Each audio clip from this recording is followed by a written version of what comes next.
Binabawi ko na po ang sinasabi ko kanina pa na ang Macau ay mukhang rekto lang dahil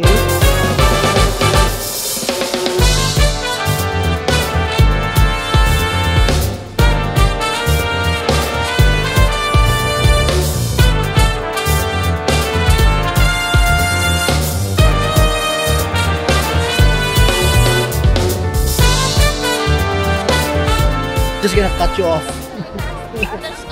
Put a star. I'm gonna put a star. Wait, we're gonna pay Alayasin. Yeah, you go with your parents.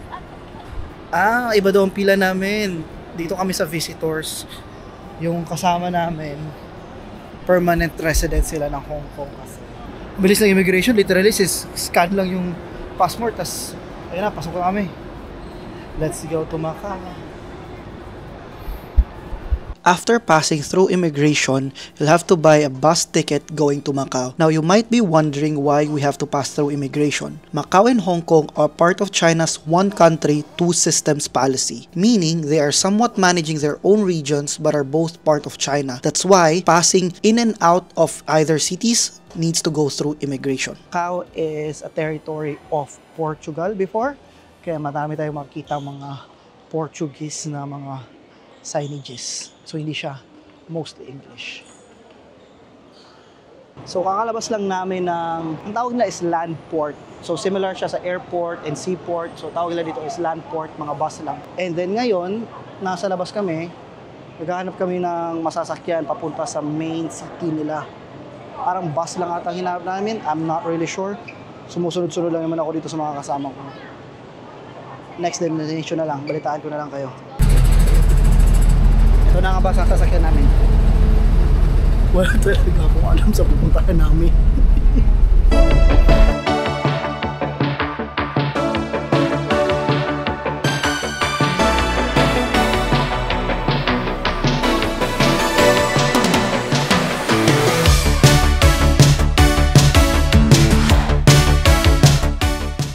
Okay, first impression ng Macau. Ang layo ng binyahe namin. Sa Manila lang kami pala pupunta. Para talaga siya yung Manila lang. Yung parang galing ka ng Durote Jose na LRT, yung tatawid ka papunta sa sa LRT 2. Ganun tayo ang vibes. Ang sabi ng wife ko, eto daw yung medyo hindi mayaman na part ng Macau. Mamaya daw pupunta daw kami doon sa mayaman na part. Sabi ko, Sabihin nyo kung wala tayo sa Manila lang. Sabi ko sa pamangkin ko na, this looks like old Manila. Then a few moments later, tumingin sa akin yung asawa ko, sabi niya, para tayo nasa Cubao. Maghahanap muna kami ng makakainan kasi last namin kain is kanina pang alas 9. Ang oras ay alas 3:30 na.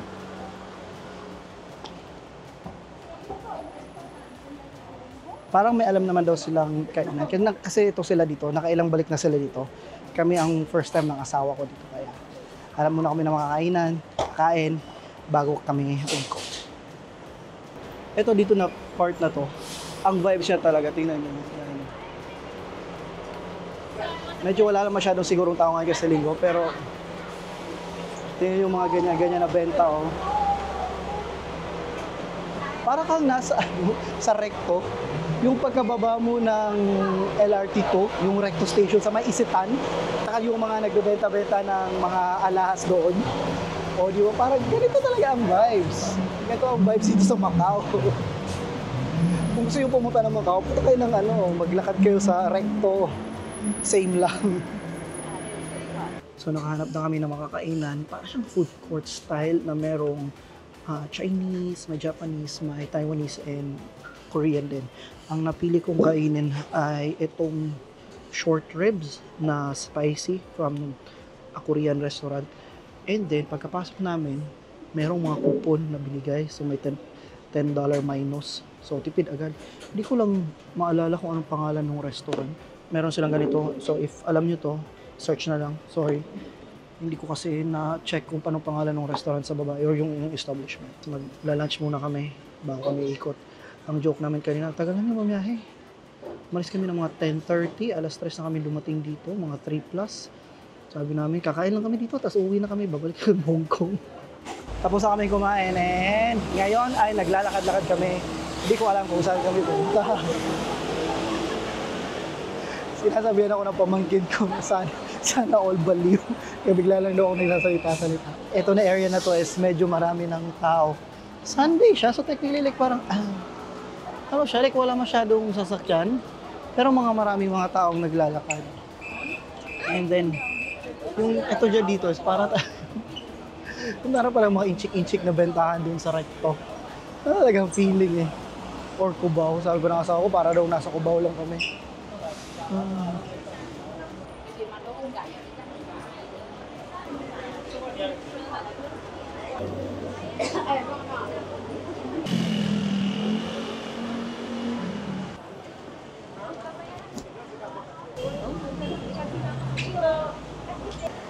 One thing na hindi parang recto dito is one, malinis siya. Second is highly organized ang mga bagay-bagay. Sa tawiran may mga nagpapatawid talaga. And sabi nung brother-in-law ko, ano daw yun sa mga volunteers.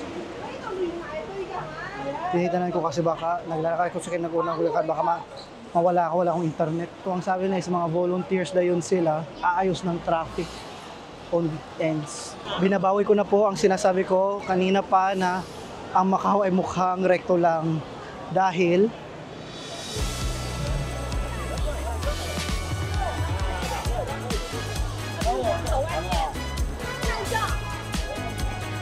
grabe, ang ganda naman dito. Para ka nasa Europe ah.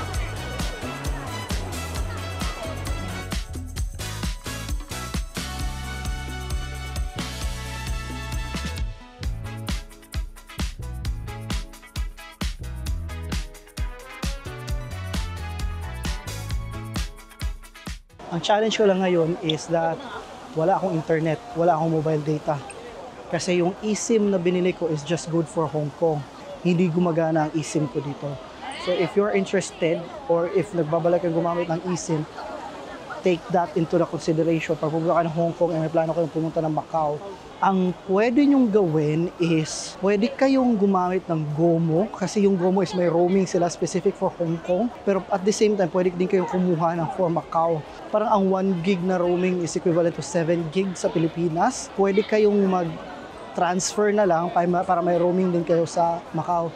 Yun ang ginawa ng asawa ko. Ang gamit ko kasi na eSIM is different. And unfortunately, again, for Hong Kong lang siya. So I don't think makakabigay ako ng mga fan packs sa inyo ngayon dito kasi wala akong power ni Gemini to quickly search for things and share to you guys. Ang alam ko lang is Macau previously a territory of Portugal, kaya maraming mga Portuguese buildings. Ang second language ng country na to is Portuguese. Kanina nasa airport kami, makikita mo yung may Chinese, Portuguese, and then English na language. Sa bubo masyadong maliit. Kaya kailangan mo pang hanapin para maintindihan mo.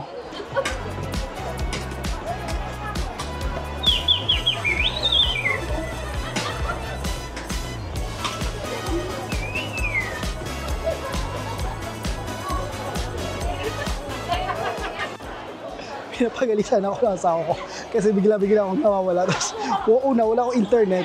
Pangalawa, nasa kanyang passport ko. So if ever na mawala ako dito, there's literally like no way para makabalik ako ng Hong Kong. Thank you. Of course, may free taste tayo. Try natin to. Parang kilos.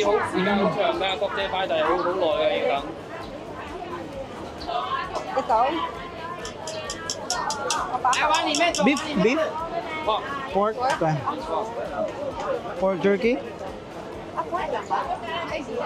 肉乾啊，過嚟睇，過嚟試啦，有優惠有特價。Ano pa? Can I get? Is this like pork? Pork? No. Thank you.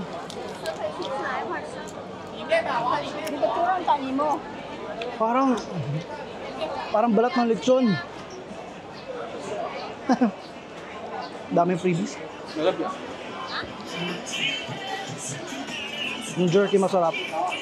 Yung jerky parang siya talagang ham. Ano ba? Yung parang pang Pasko na ham na kayo mismo ang gagawa. Matamis na rin siya. And then malaman. Nawala na naman ako, naglalakad-lakad ako. Tingnan mo naman. Ay naku, mawawala talaga ako dito. Di lahat ng freebies, masarap. May nakain akong, ha? Di masarap. Kapal ang mukha, no? Nagre-reklamo sa freebies, no? May nahanap akong mukhang masarap. Shucks, hindi ko mabasa.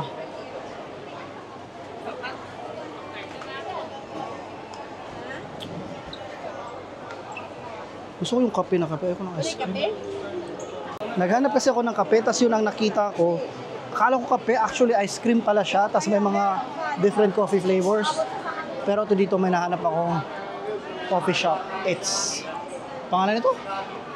Vong Ray Cafe Macau.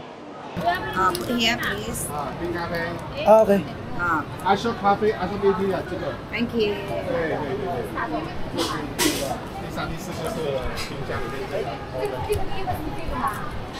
对，冰咖啡，爱送咖啡。 May pag ganito pa kasi. Kailangan pala inumin ito lahat.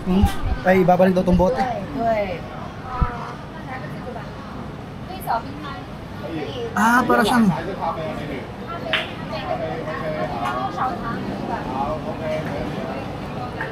33，谢谢。 Thank you. Thank you. Thank you. Bye bye. Ang tapang ng kape. Mo siya ka ano tayo? Mo siya ka ng black coffee nga gibuta ka gatas. Okay raman. Dili pa eh. Muro dito siya og ganang mo siya latte ra jud nga latte nga mas isog ang gata ang kape. Kape? Yung itong buong area na to is mga tindahan siya sa baba, pero ang taas is residential areas na. Ayan, may mga bahay-bahay, aircon, may mga halaman, mayroon pang mga nagsasampay doon. Ganun ang setup nila dito.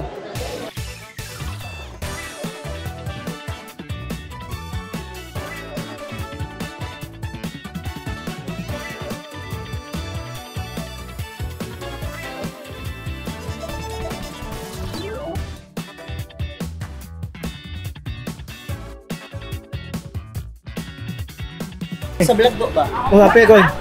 Hey! Siya sa mga tropa kong taga Cagayan diya. Yay! Yung parang lasang lechon na natikman namin kanina. Does it say, is it the same? $102. Puringita ka, mas bara mas gaan.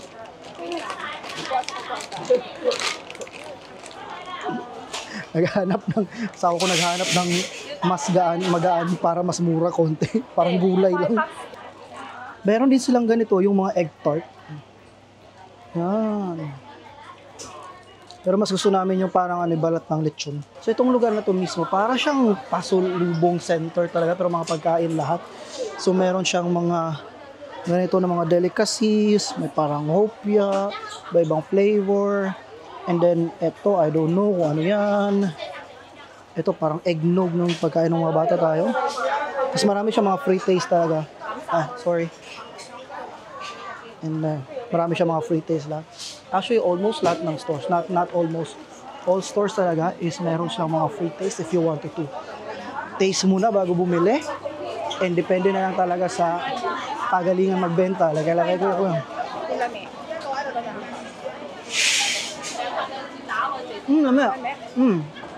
Medyo sobra ng dami ng tao dito. Medyo masikip na din masyado. Ang feels is parang yung sa Kyoto na pinuntahan namin. Hindi ko lang maalala anong pangalan. Ilagay ko na lang siguro sa baba ang name if maalala ko. And then sa unahan niya may nakita akong simbahan. Simbahan ba? Hagdanan. Ito na pala yung ruins. So yun yung ruins ang dulo na niya. Malapit na kami sa dulo, guys. Ang dami namin nakita mga pharmacy along the way. So ito dito pharmacy. Ito dito pharmacy din.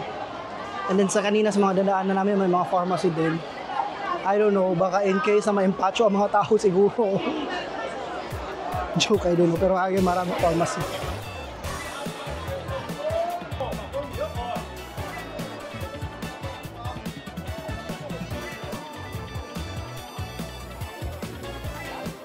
Sinarado na nila yung gate, so I don't know if pwede pang pumasok.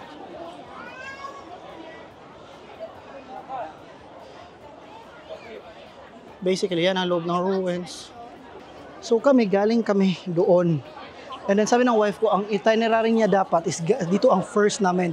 And then from here, bababa kami. Yun ang plano. But since yung binabaan namin sa bus is mas malapit doon, kaya doon kami nag-umpisa. Madali ang nanggaling kayo dito kasi pababa siya as opposed yung sa pinanggalingan namin na paakyat. Ito mahirap dito. Wala kasing English translation.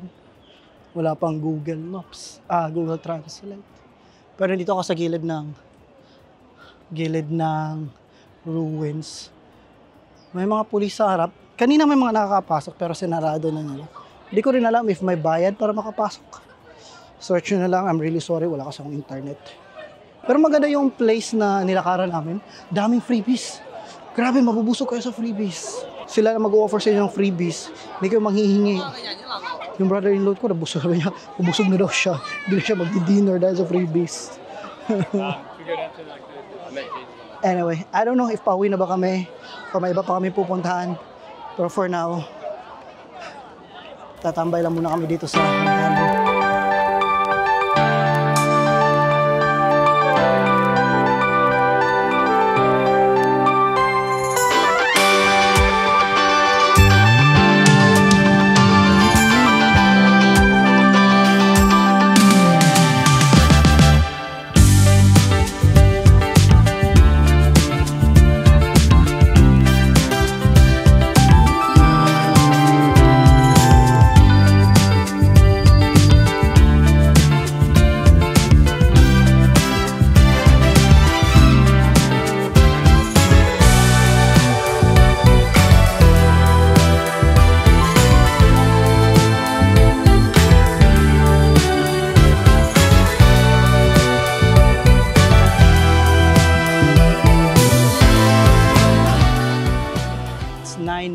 Before 9 p.m.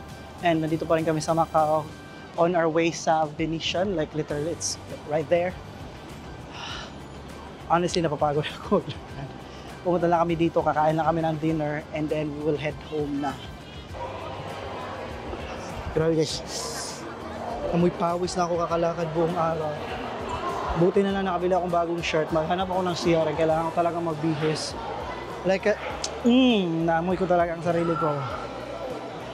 Ang ganda ng lugar, sosyal na sosyal, parang totoo. Tingnan nyo. Shocks. Gusto nyo, nasa loob kami ng mall, para kami nasa labas. Parang umaga. Paano ko ba i-explain to? Parang umaga. Nagulat ako dun Para talaga siyang umaga, Alam niya. Sabi nung kumamin ko kasi sabi niya, I wanna go out. You wanna go out? Ang galing. Pak. Ang galing. Similar dun sa dinaanan namin kanina, meron din siyang ganito. So para siyang nasa labas pa din. Hindi mo talaga maiisip na gabi na, alas 9 na, mag-alas 10 na. Parang alive ka pa rin. Pineapple sweet crispy pork. Ang galing talaga pagkakagawa nito.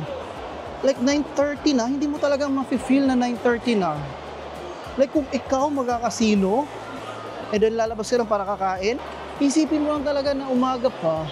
Tapos parang pa siyang gumagalaw talaga yung clouds as you move around.